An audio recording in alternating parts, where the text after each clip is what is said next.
Just from my role here, I'm Thomas Engel. I'm the managing director of the German Center of the ITI, and I'm coordinating the ITI committee network of artists' rights, founded already 2 World Congresses ago in China.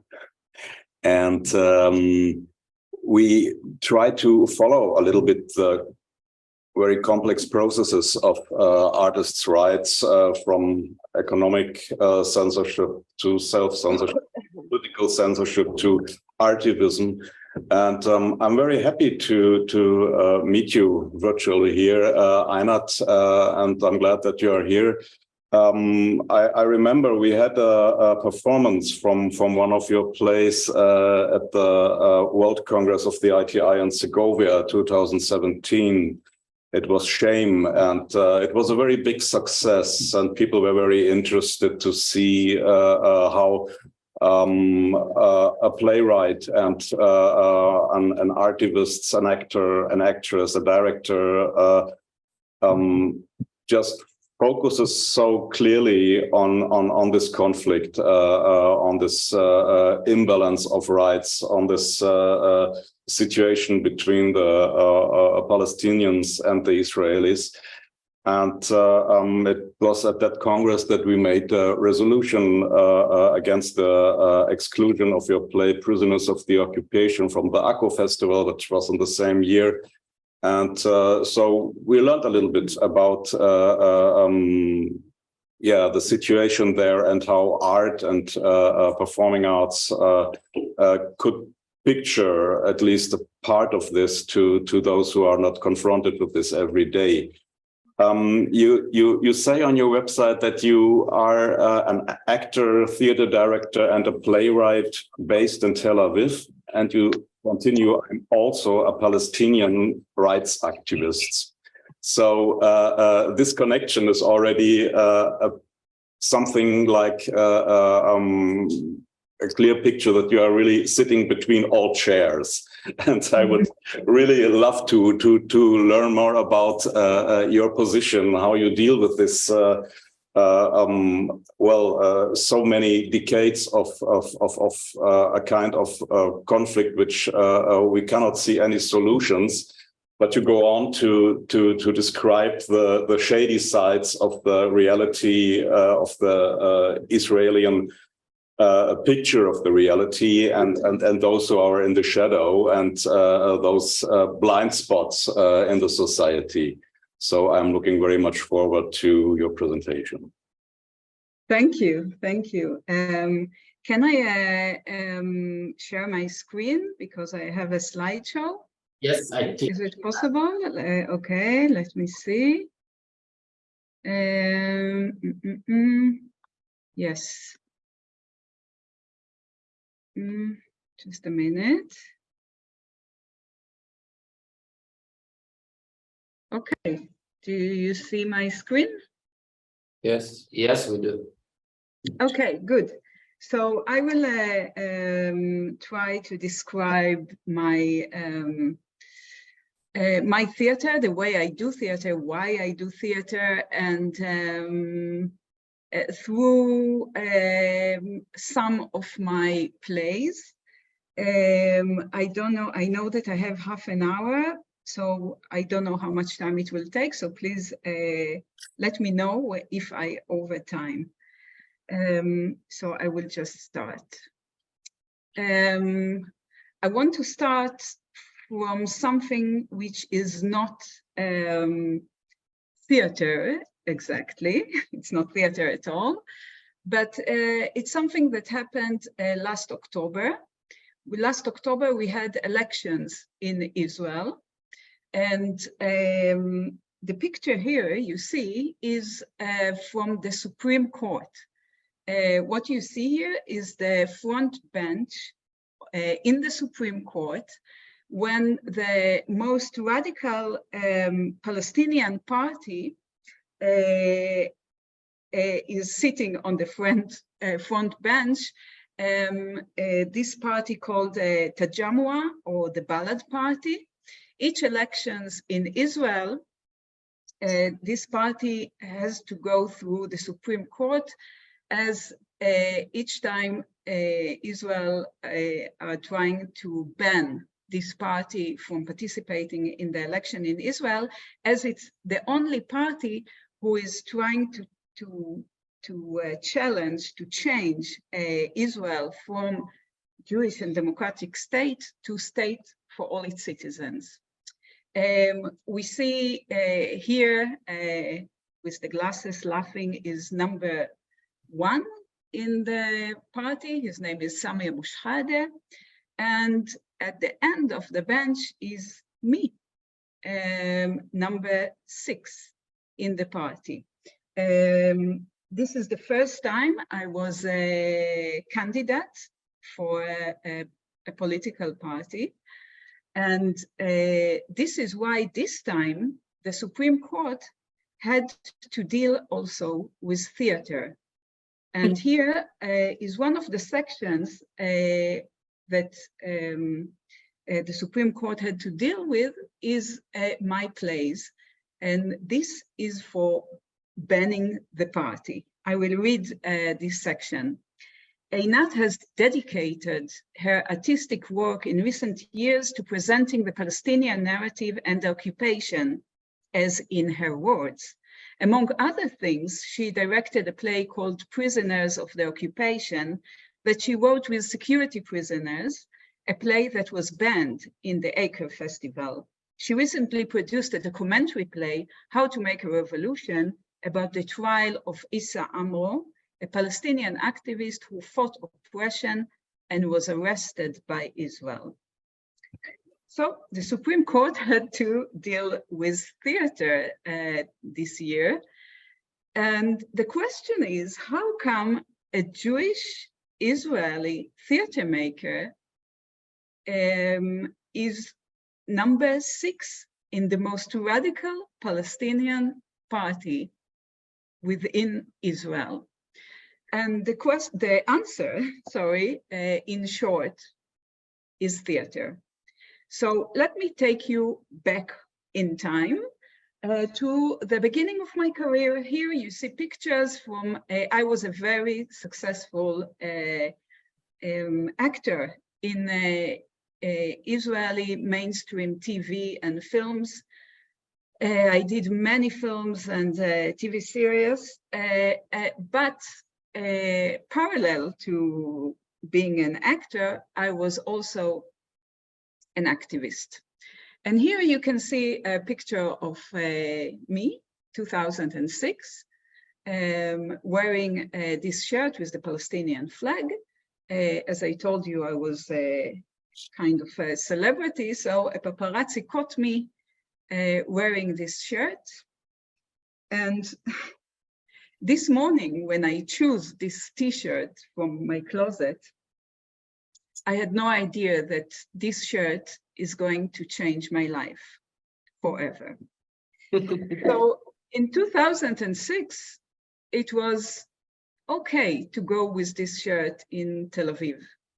But it was 2014, when Israel attacked Gaza, that this picture was uploaded again to social media, but this time with calls to ban me, not to watch the films I'm in, not to open TV when I'm there.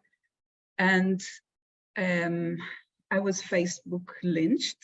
Not only Facebook, all social media was overflowed with hate messages. Also in my inbox, I had so many messages calling to kill me, to rape me in very creative ways. And I couldn't really go out of my door at home because people knew me, and the hate moved from the social media to the streets, and people were spitting on me, yelling on me, attacking me. And it was quite a traumatic event for me. And it was then when my agent told me, listen, I cannot send you to any more auditions. Either you go to the press and apologize, or I will, it's the end. I cannot send you to auditions. And I said, okay, so don't. And this is how my first play, Shame, that was indeed in 2017 in the ITI convention. This is how my play came to life. I decided, being pushed out of the public sphere, to put my whole experience on the stage. So I took the whole hate messages and I gave it to the audience. I asked them to read it for me again. And I told my story. And this play was, it was like the junction between art and politics. Through my own storytelling, the price I have to pay for my opinions. And I asked Morad Hassan, a Palestinian from 48, I mean, with Israeli citizenship, to tell his story about how it is like to be an actor paying a price for his identity. So this play was, it was a success, not like, I mean, not like being an actor on mainstream TV, but as much as political documentary theater could be success. And I realized that theater can be quite an effective tool. So I decided that from now on, because I couldn't play anymore, I could not be an actor in Israel anymore, that I will just use this tool of theater to speak about the unspoken. And it was then, it was 2016, I think, that Israel legislated a law called the Nakba law. Nakba is the catastrophe that happened to the Palestinian people with the independence of Israel. It's the villages were destroyed, the refugee problem began, and the Nakba law states that it's forbidden to speak about the Nakba or to commemorate the Nakba in Israeli institutions. And also there are other sections. It's forbidden to harm the state symbols. So I decided, okay, so I will speak about the Nakba. And I decided, because this is a very huge subject, I decided to look at it through the prism, through the idea, through the notion of house demolishing. Israel is demolishing Palestinian houses from 48 till this very day for various reasons. But the thing is that Israel is demolishing private homes and the national Palestinian home.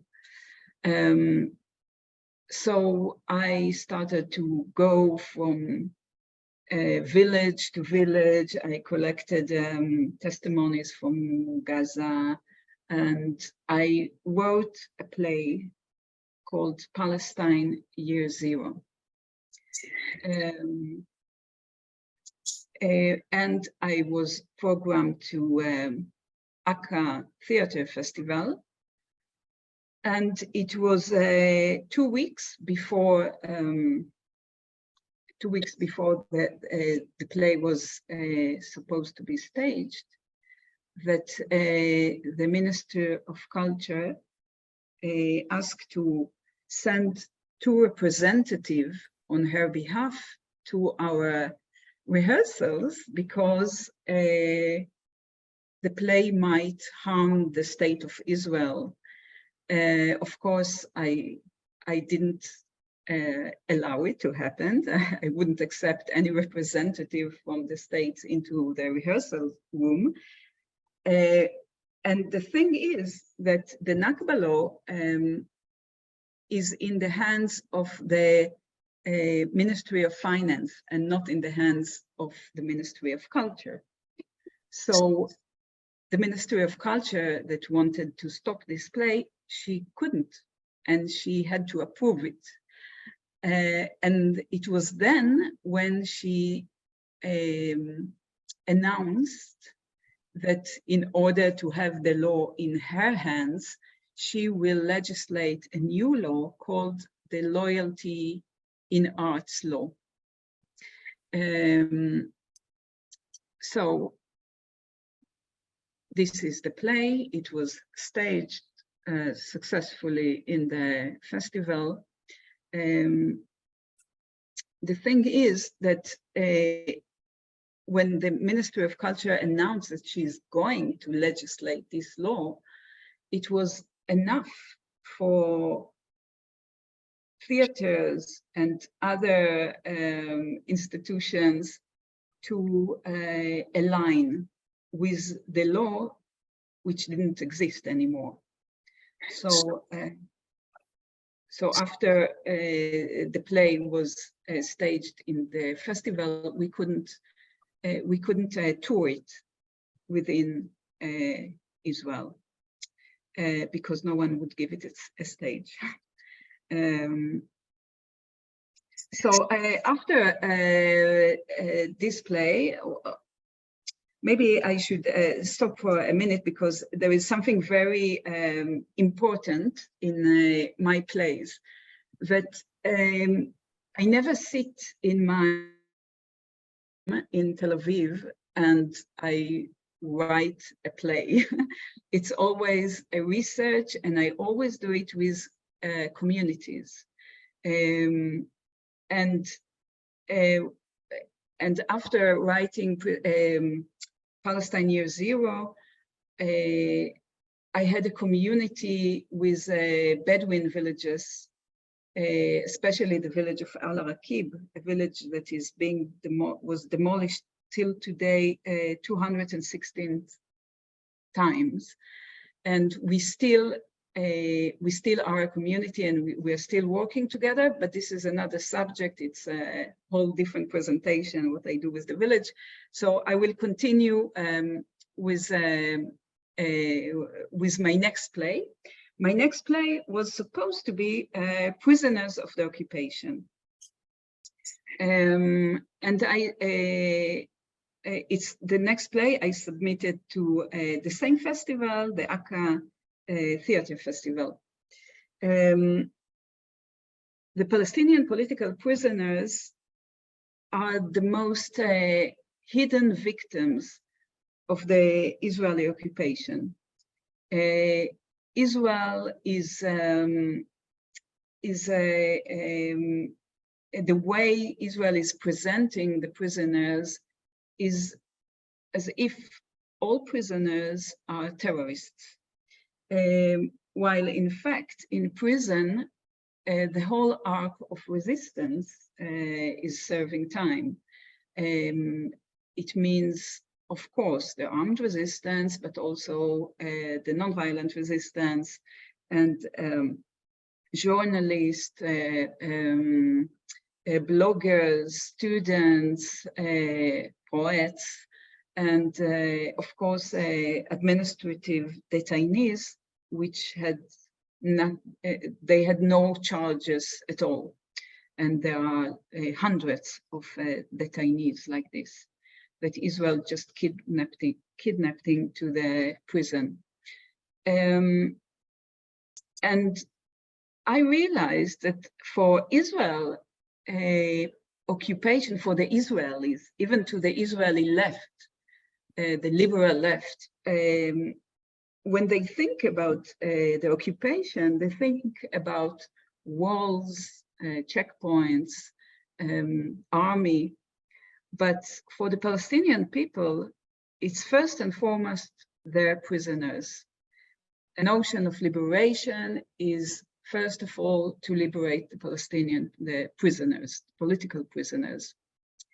So I submitted my play, and just a minute, maybe I will wait with this slide.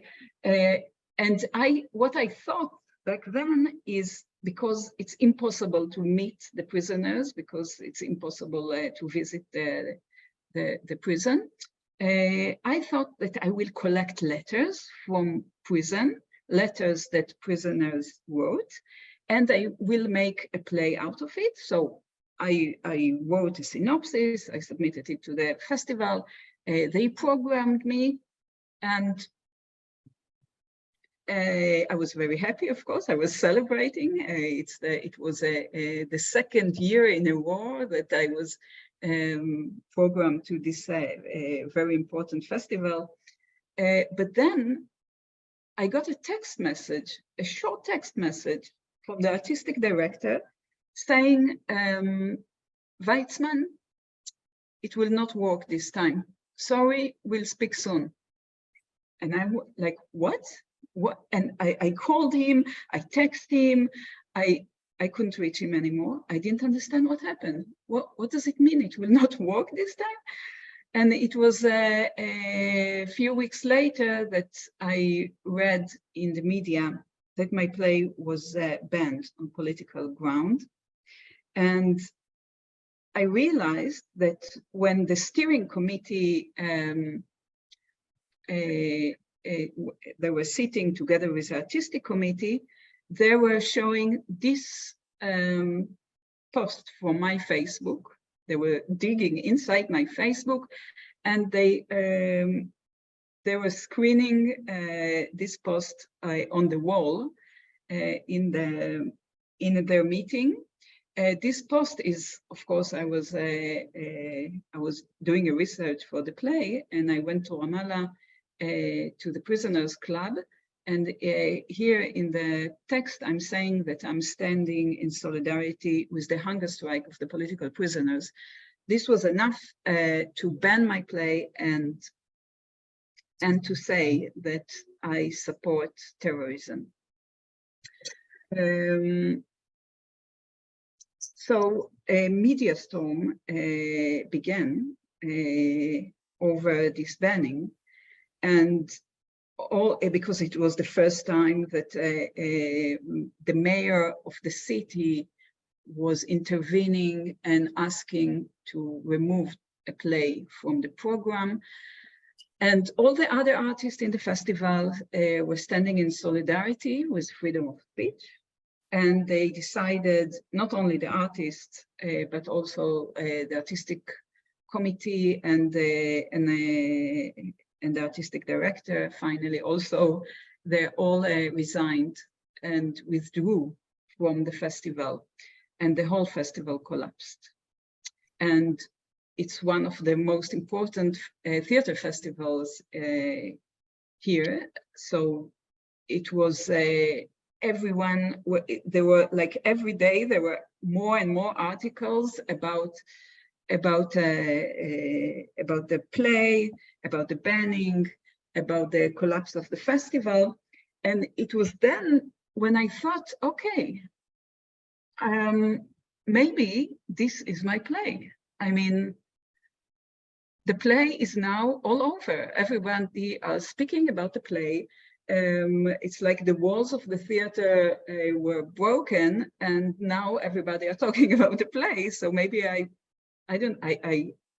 of course, I wanted to stage it, but I realized that sometimes the play is like a footnote to the effect, the intervention in the world that it can create.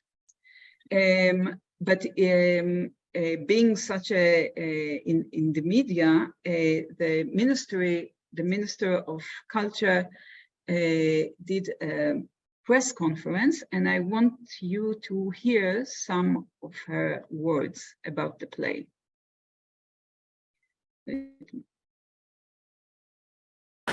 כיושב ראש ועדת ההיגוי של התיאטרון, קיבלת יחד עם אנשיך את ההחלטה הנכונה ביותר והדמוקרטית ביותר, והבאת לידי ביטוי את הקול השפוי שהוא נמצא בממשלה ואותו אני מייצגת, ואתה מייצג אותו כאן בשלטון המקומי. אמרת די להסתה. לא יכול להיות מצב שאנחנו ניתן במה להצגה של אסירי הכיבוש, שעינת ויצמן עושה לזה פרומו במוקטעה ברמאללה. ברמאללה, והיא מדברת על אסירים עם דם על הידיים. אותם אסירים טרוריסטים, מחבלים, שרצחו ילדים, חיילים, נשים, רק בגלל שהם יהודים. הם רצחו אותם רק בגלל שהם יהודים, הם טרוריסטים לכל דבר, ואני צריכה לתת להם במה במימון של תקציב ממשלתי. So after Miri Regev, the culture minister, said these things, you can imagine the attacks on me, because this time it was not from Facebook or Instagram or Twitter. This time it was from the government, and she repeated on the government podium that I support terrorism. So it was, this time it was really, it was quite frightening to be me, and I was really, I was afraid for my kids,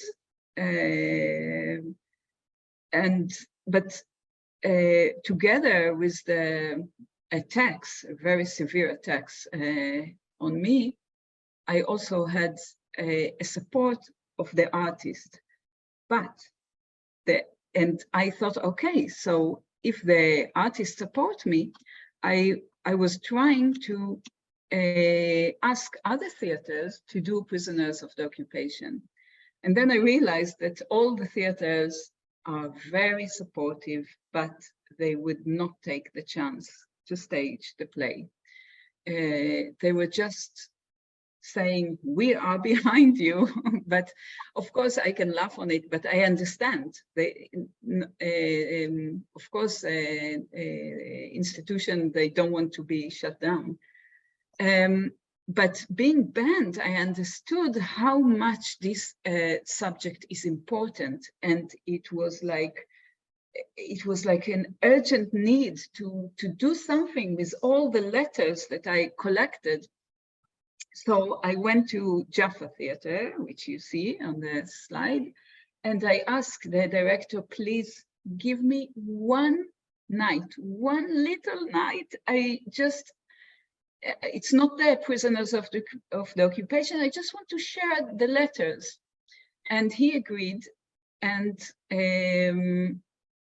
I did a night, an event. I called it Prison Notebooks, where I read correspondence between a prisoner and a journalist.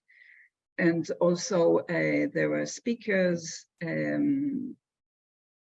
Here you can see Basel Ghattas. He was a Knesset member who was caught smuggling phones to prisoners. And this is his last, he came to this evening. This is his last speech before he entered prison for 2 years for smuggling phones. So as you can see, the theater was overflowing with audience. They all wanted to see what is the banned material. It was such a success this evening that I decided to do another evening, but this time to a very specific prisoner who you see here. Her name is Dareen T. This is our first meeting. Back then she was in a house arrest, and she could go every week for a few hours out of her house arrest, and this is when we met. She is a poet, and she was sitting in a house arrest for 2.5 years for a poem she'd written, and then she was serving in prison 6 months. And I decided, I told the director of the theater, okay, give me another night. And I did another event over the protocols of her trial, which were extremely interesting because it was like interpreting a poem in Hebrew, a poem that was written in Arabic. So I did another event, and this was it. The theater was shut down. It was enough for the Ministry of Culture. This is the poster calling to a demonstration outside of the theater. You can see Jaffa Theater, and from the envelope, from the letter, a terrorist is going to stab the money of Israel. So the theater was shut down, and demonstration began for freedom of speech. But I understood that this is it. A festival collapsed, a theater was shut down for a week, and I thought it's the end. I would not be able to do anything anymore. Who will work with me? I mean, it's too much noise I did around these events. And I had no job, of course, and I had a lot of, fortunately and unfortunately, I had a lot of time. So I decided, okay, so I will research more about the prisoners. And I went, here you see in Ramallah again, I went to the prisoners museum. I met a lot of prisoners, and I decided, because I knew, or I thought I will have no stage for this play, to focus on the armed resistance. And it was then that I realized that my idea of the letters as window to the prison is stupid. All the letters are being read by the Secret Service. The letters are hiding more than they reveal. So, because I'm doing documentary theater, and documentary theater is based on documents, and from the prison there are no documents at all, because cameras cannot go in, no recording devices, and even if the prisoners are writing a diary inside prison, usually it's been taken away from them. So how to document something that cannot be documented? And then I decided that I will do reconstructions from prison memories. So in the picture, you see me with ex-prisoners, and I met a lot of them, and we had a lot of time to map the important stuff within prison and write scenes around it. And each week I went to visit Dareen T, who was still in her house arrest, and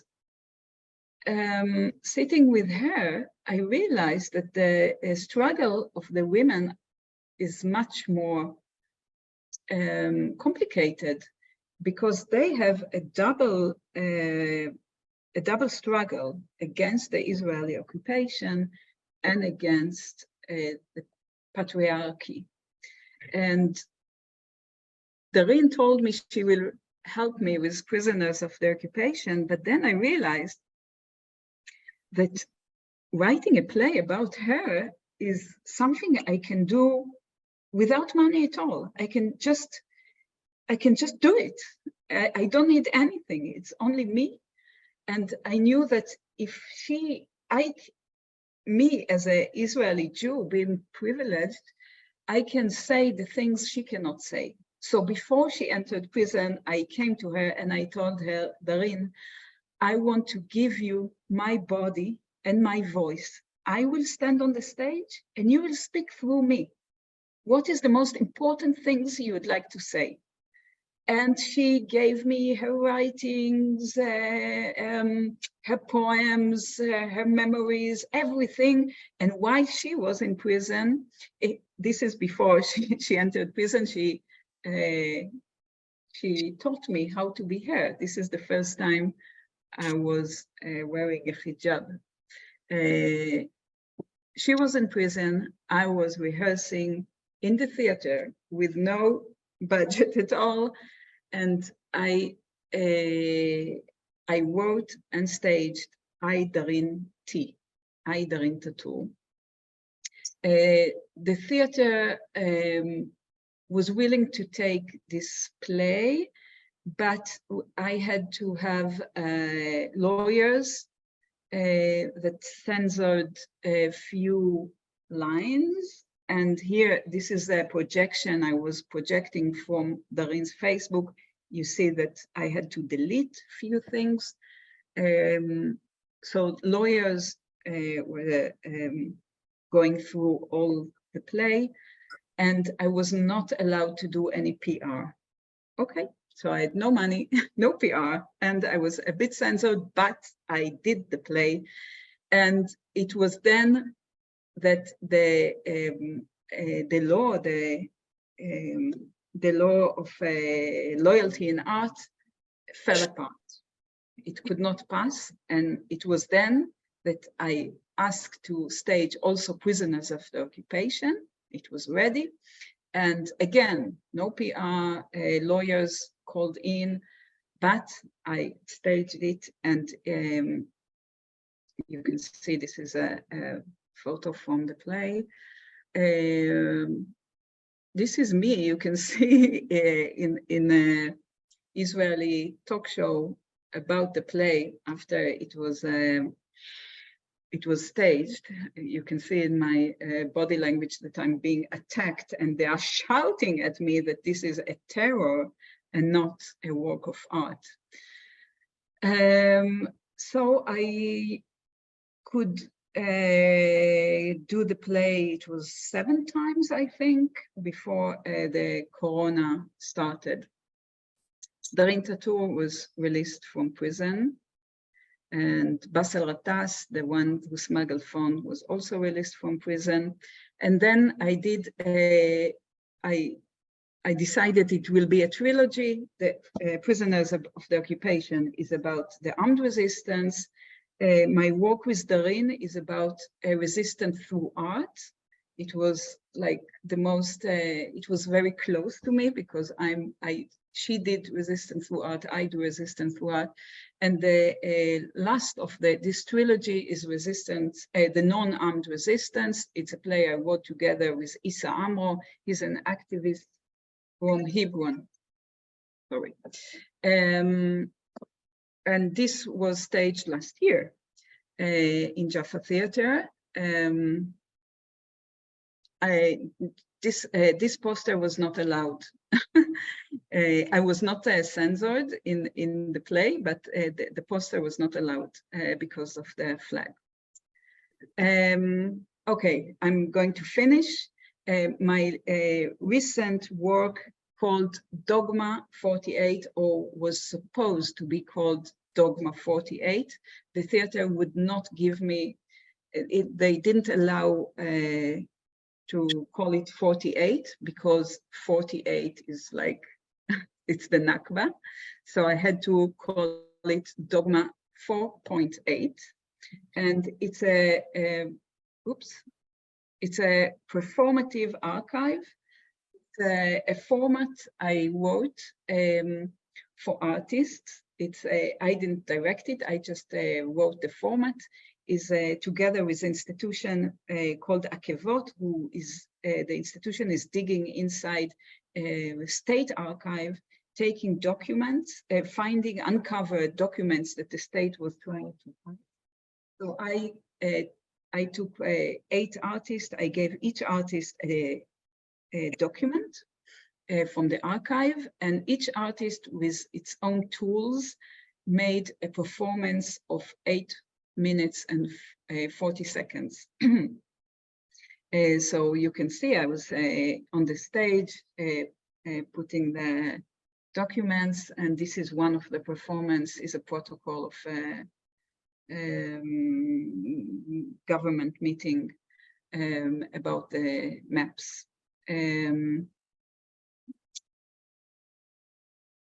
something. Okay. So yeah. So this sunny morning in 2006, I chose a shirt for my closet. I had no idea that this shirt will push me to stage my first play, Shame, and it will take me to another play and another play. I didn't know that I will be part of communities of Bedouins, the community of the prisoners, the community in Hebron. And I had no idea that unconsciously, while doing my theater, in fact, I built myself a political platform, and I will be candidate number 6 in the most radical Palestinian party in Israel. So my own story of this transformation from a t-shirt wearer to a candidate in a political party is also the story of the radical descent of my country.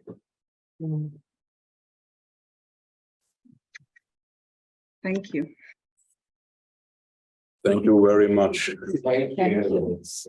Yeah. Wow. This was very impressive for me. It was something like a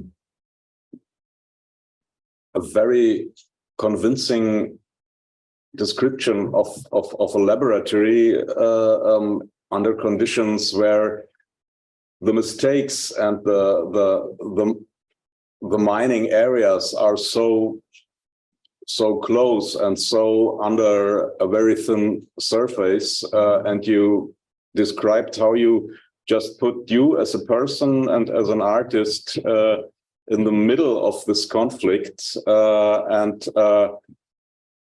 and you made projects and artistic work which shows a very clear position, and especially right now where we experience so much about the reproach of appropriation, so that people just speaking for others are becoming suspicious and not in a position to do so. And in your case, which is embedded in a situation where these conflicts remained for such a long time, you found really your way to use your art forms and your political position to be very clear and to have a position which shows things which could not be shown in other ways, or where you used all your possibilities as an Israeli citizen to just put the light on those who could not do so and could not use the sometimes privileges you have in a position of an Israeli Jewish citizen. So this is a very impressive and very courageous way which you described. Have you ever experienced something that you had to defend your decisions and your ways how you work, even against those who are very close to you? Do you experience any kind of course, you described a lot of attacks from the radical right government parties and from the culture ministry against your position. But even sometimes it's not easy to keep the friends you are working with on your side. Is this something which interacts with your work, or Do you feel that you have to defend something? I mean, you answered a little bit in a direction that you don't write from your Israeli house, your Tel Aviv house about something. You are always working with communities. And I guess this is somehow a key to your way, how you work. Is this right? Yes, it is. I feel very welcomed in Palestinian communities. When I started working with the prisoners, they were even shocked to discover that someone is really willing to listen and to know their stories. But the Israeli artists, as I said, they were fighting for freedom of speech. So this is a liberal struggle. It's not a radical struggle. They were saying very clear, we are not with Einat's positions. We will not fight for the prisoners. We're fighting for freedom of speech. It's a different kind of struggle. So I do feel quite alone here in Tel Aviv. There are many, when I look for Israeli artists to work with me, if I need someone, because usually I work with Palestinian actors, which is fine. But if I want to work with Israelis, they would not work with me. They're afraid. And there are only 2 theaters that will allow me to stage my plays with restrictions. And the reactions of if I ask an Israeli actor, please come and work with me, please, if you want to join, they are saying, do you want us to commit suicide with you? Because the price is high. I can hardly, I mean, last year when I was running for elections, not only doing my theater, I lost my work. I have to somehow put bread on the table. So I teach acting, but I lost it. So of course, people who are not in my politics, but liberal left, they also are keeping distance from me. So it's complicated. Also, I cannot, you know, there is the BDS movement. Also, I cannot work, and I respect it in Palestine. I mean, in the West Bank, because it can be a problem. So there is I'm very limited here. I have one last question, then I will open it to the audience. What is about, in your case, the problem of representation? Do you face any kind where you have to defend yourself to be representative for the state of Israel because you're a citizen abroad, or you are representative for the Palestinians, for their fight and for your political positions? We are living, or we are just experiencing more and more the problem of being representative for something where we are from, even if we don't represent something we don't identify with. But this problem of representation, how do you deal with it? Yes, it's complicated. I cannot, of course, I'm not representing Israel, not at all. And I will never ever, if I go, and I go sometimes, I tour with my plays, I will never get any money from Israel, because sometimes Israel, not with my plays, of course, but with leftist plays, they like a fig leaf. They like to have this cover as if Israel is liberal and they can deal with critical views. So I will not do it. of course, I'm not representing, I'm not a Palestinian. I'm an Israeli dissident, and I can just use, if I live here in Tel Aviv, I must live here with resistance. I must resist all the time. If I will stop resisting, I will leave Israel. So I represent only myself, and the people who I'm working with, that I'm writing with, not any other big state or ideas.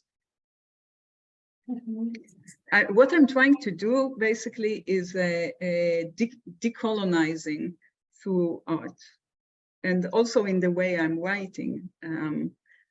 You know, when it was not your question, but I will just in a short note. When I was writing with Issa Amro from Hebron, I wanted to write about the system of the military courts. And it was, now I see it's like, it was not silly, but I came to him and I said, yes, we have to show how the system of the military courts works. It's like, because I was dealing with prisons, I wanted to show another institution of power. And yes, we wrote about the military court, but in some point I let Issa decolonize the play from me, and he took it to another place. So it's not me enforcing him to let's write about the military court, but something different was much more important to him. So I let him, okay, take it from me, write the play, tell me where you want to go. So it's in their hands. Thank you very much. Thank you. It is so interesting. We could continue, I feel, for much more. But maybe we have a question from outside, a quick question, because out of time, but I'm sure we should also talk about Araqib case, because this is another important story. Yeah, maybe are just so simple question. I don't know. I feel a little bit strange. But I wanted to ask you, when you realized about the Palestinian situation, not I mean, when you decide to talk about Palestine, when you realized about the Palestinian situation, I mean, you talk about you wear the T-shirt, right? And that, I think that was the time when you realized that you want to talk also about all these things that happens to you and to talk about the Palestinian. But when you realized that there was this occupation. And the second question is, of course, you started to work about the Palestinian rights. And did they trust you in the beginning or how they react knowing that you are Israeli actress? And yeah, this is it. And of course, how to not losing hope. We are talking about saving hope, and he's how to don't lose it, because always theater got closed, you are banned, and how to deal with hope also to not lose this. Yeah, thank you so much. So your first question was, how did I realize about the Palestinian situation, about the occupation? This is a very good question, because being an Israeli, it's almost impossible to know anything about Palestine. You can live your whole life here in Tel Aviv and believe that you are like in a normal place, and you can celebrate life. You know, every few months, maybe there are shootings, but okay, we forget it after a few days. So it's you can live here very comfortable. And it's indeed very, you need a lot of energy and a strong will in order to know what is happening. And the whole system is like designed that you will not know and you will not want to know. It's from childhood, when you're in school, you always learn one narrative, and then in the media, and it's inside the everyday. So something had to happen to me in order to see the other side. And what happened to me, it's a little bit embarrassing, but I fell in love with a Palestinian man, and it was this that made me see a different situation that I never heard about, and I couldn't understand, what am I seeing? How come nobody is speaking about it? And I was a student then, and then I started to read a very famous Palestinian thinker called Azmi Bishara, and I was very impressed.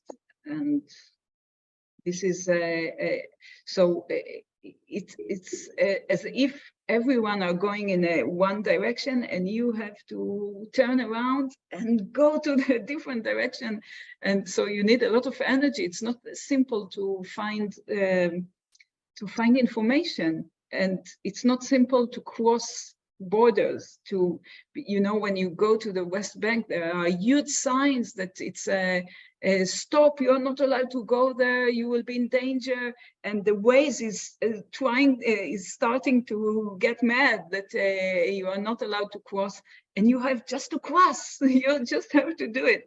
So it's difficult. So I in some way I can understand people here that in Tel Aviv that they know nothing. What was the second question? If they trust me, the Palestinian whom I met.